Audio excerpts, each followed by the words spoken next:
भगवान विष्णु के अवतारों के बारे में आप भली भांति परिचित होंगे। आज मैं भगवान विष्णु के अवतारों में से एक अवतार मत्स्य अवतार की कथा बताने वाली हूँ कि क्यों भगवान विष्णु ने मत्स्य अवतार धारण किया और कैसे उन्होंने मत्स्य अवतार लिया। भगवान विष्णु का यह अवतार सृष्टि के अंत में हुआ था, जब प्रलय काल आने में कुछ वक्त बचा था। अब भगवान विष्णु ने मत्स्य अवतार कैसे धारण किया। सत्यव्रत मनु, जिनसे मनुष्य की उत्पत्ति हुई, वो अत्यंत धर्मात्मा और भगवान विष्णु के भक्त थे। एक बार सत्यव्रत मनु नदी में स्नान कर रहे थे।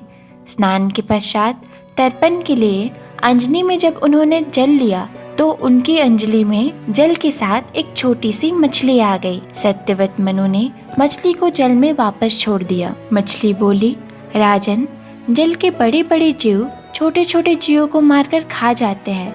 अवश्य कोई बड़ा जीव मुझे भी मारकर खा जाएगा। कृपा करके मेरे प्राणों की रक्षा कीजिए। सत्यव्रत के हृदय में दया उत्पन्न हो उठी। उसने मछली को जल से भरे हुए अपने कमंडल में डाल लिया। तभी एक आश्चर्यजनक घटना घटी। एक रात में मछली का शरीर इतना बढ़ गया कि कमंडल उसके लिए रहने के लिए छोटा पड़ने लगा। दूसरे दिन मछली सत्यव्रत से बोली, राजन, मेरे रहने के लिए कोई दूसरा स्थान ढूंढिए, क्योंकि मेरा शरीर बढ़ गया है। मुझे घूमने फिरने में बड़ा कष्ट होता है। सत्यव्रत ने मछली को कमंडल से निकालकर पानी में भरे हुए मटके में रख दिया। यहाँ भी मछली का शरीर रात भर में मटके में से इतना बढ़ गया कि मटका उसके रहने के लिए छोटा पड़ने लगा। दूसरे दिन मछली पुनः सत्यव्रत से बोली, राजन, मेरे रहने के लिए कहीं और प्रबंध कीजिए, क्योंकि मटका भी मेरे रहने के लिए छोटा पड़ गया है। तब सत्यव्रत ने मछली को निकालकर एक सरोवर में डाल दिया, किंतु सरोवर भी मछली के लिए छोटा पड़ गया। इसके बाद सत्यव्रत ने मछली को नदी और फिर उसके बाद समुद्र में डाल दिया। आश्चर्य! समुद्र में भी मछली का शरीर इतना अधिक बढ़ गया कि मछली के रहने के लिए वह छोटा पड़ गया। अतः मछली पुनः सत्यव्रत से बोली, राजन, यह समुद्र मेरे रहने के लिए उपयुक्त नहीं है। मेरे रहने की व्यवस्था कहीं और कीजिए। अब सत्यव्रत घबरा गए। उसने आज तक ऐसी मछली कभी नहीं देखी थी। वे बोले, मेरी बुद्धि को विस्मय के सागर में डुबोने वाले आप कौन हो? तो मत्स्य रूपधारी श्रीहरि ने उत्तर दिया, राजन, हैग्रीव नामक दैत्य ने वेदों को चुरा लिया है।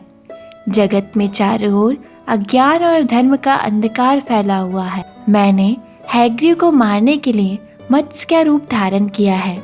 आज से 7वें दिन पृथ्वी प्रलय के चक्र में फिर जाएगी। समुद्र उमड़ उठेगा, भयानक वृष्टि होगी, सारी पृथ्वी पानी में डूब जाएगी। जल के अतिरिक्त कहीं कुछ दृष्टिगोचर नहीं होगा। आपके पास एक नाव पहुंचेगी। आप सभी अनाजों, औषधियों के बीजों को लेकर सप्त ऋषियों के साथ नाव पर बैठ जाइएगा। मैं उसी समय आपको पुनः दिखाई पड़ूंगा। आपको आत्म तत्व का ज्ञान प्रदान करूंगा। सत्यव्रत उसी दिन से श्रीहरि का स्मरण करते हुए प्रलय की प्रतीक्षा करने लगा। 7वें दिन प्रलय का दृश्य उपस्थित हो उठा। समुद्र भी उमड़कर अपनी सीमाओं से बाहर आने लगा। पृथ्वी पर भयानक वृष्टि होने लगी। थोड़ी ही देर में सारी पृथ्वी पर जल ही जल हो गया। संपूर्ण पृथ्वी जल में समा गई। तभी उसी समय एक नाव दिखाई पड़ी। सत्यव्रत सप्त ऋषियों के साथ उस नाव में बैठ गए। उन्होंने नाव के ऊपर संपूर्ण अनाजों और औषधियों के बीज भर लिए। नाव प्रलय के सागर में तैरने लगी। प्रलय के उस सागर में उस नाव के अतिरिक्त कहीं भी कुछ भी नहीं दिखाई दे रहा था। सहसा मत्स्य रूपी भगवान प्रलय के सागर में दिखाई पड़े। सत्यव्रत और सप्त ऋषिगण मत्स्य रूपी भगवान की प्रार्थना करने लगे। भगवान से आत्मज्ञान पाकर सत्यव्रत का जीवन धन्य हो उठा। वे जीते जीते ही जीवन मुक्त हो गए। प्रलय का प्रकोप शांत होने पर मत्स्य रूपी भगवान ने हैग्रीव को मारकर उससे वेद छीन लिया। भगवान ने ब्रह्म जी को पुनः वेद दे दिए। इस प्रकार भगवान ने मत्स्य रूप धारण करके वेदों का उद्धार किया, साथ ही संसार के प्राणियों का अमिट कल्याण किया। वीडियो अच्छी लगी तो वीडियो को लाइक, चैनल को सब्सक्राइब जरूर करें। धन्यवाद।